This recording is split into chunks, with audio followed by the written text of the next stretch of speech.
લક્ષ્ય ન્યૂઝ, એક નજર, એક લક્ષ્ય.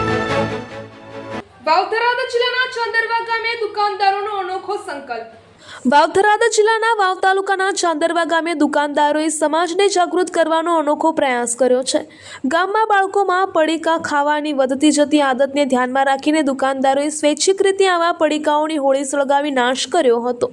દુકાનદારોનું કહેવું છે કે આવા પડીકાના સેવનથી બાળકોના આરોગ્ય પર ગંભીર અસર પડે છે અને નાની ઉંમરમાં જ વ્યસનની આદત લાગી શકે છે.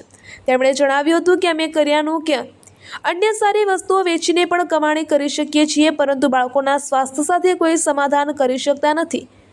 આજની પેઢી જ દેશનું ભવિષ્ય છે. જો બાળકો આવા પડીકા ખાઈને પોતાના સ્વાસ્થ્યને નુકસાન પહોંચાડશે તો તે સમગ્ર સમાજ માટે ચિંતાનો વિષય છે. દુકાનદારોએ વધુમાં જણાવ્યું હતું કે તેઓને પડીકા બાળીને આર્થિક નુકસાન થયું હોવા છતાં બાળકોના હિત માટે આ નિર્ણય લેવામાં ગર્વ અને ખુશી છે. ચાંદરવાના દુકાનદારોએ વાવ જિલ્લાના તમામ ગામોના વેપારીઓને પણ અપીલ કરી છે કે તેઓ બાળકોને આવા પડીકા વેચવાનું ટાળે અને બાળકોના ઉજ્જવળ ભવિષ્ય તેમજ સ્વસ્થ સમાજના નિર્માણમાં પોતાનું યોગદાન આપે. અહેવાલ રાજપૂત ભલાભાઈ, વાવ. શું નામ આપનું? વનાજી રાજપૂત, ગામ ચાંદરવા, તાલુકો વાવ, જિલ્લો વાવ, થરાદ. ભણાભાઈ, આજે તમે આ જે હળગાવાનો પડીકોનો કાર્યક્રમ રાખ્યો છે, કયા હેતુથી, શું કારણે? જે કે છોકરાઓ આ ખાય આનાથી નુકસાન થાય છે, તબિયત બગડે છે, વાર દવાખાના ભરવા પડે, આનાથી બહુ નુકસાન થાય છે. અને જેમ કે રાધે પાસ્તા, પછી શ્રી ઓલા પેલું છે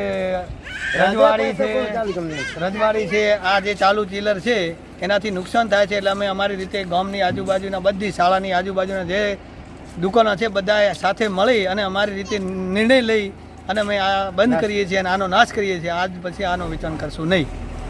તમે આ જે માલ સળગાયો એમાં તમને કંઈ નુકસાન ખરું? નુકસાન એટલે ધારો કે આ જે માલ અમે બાળ્યો એક દુકાનદારને 2200 નુકસાન છે જ. પણ અમે એની કોઈ ચિંતા કર્યા વગર છોકરાઓની બાળકોના હિત માટે આજે અમે આ બધું આને નાશ કરીએ છીએ અને આની વેચાણ અમે તદ્દન બંધ કરીએ છીએ. તમારું શું કહું છે કે આજુબાજુ વાવ તાલુકાના જે પણ દુકાનદારો હોય એઓને આ પડીકો વેચવાથી ખરેખર દૂર રહેવું જોઈએ? મારું કહેવા એવું છે કે આ વસ્તુ આ વેચાય નહીં, આ જે છે આને વેચાય જ નહીં. ધન્યવાદ.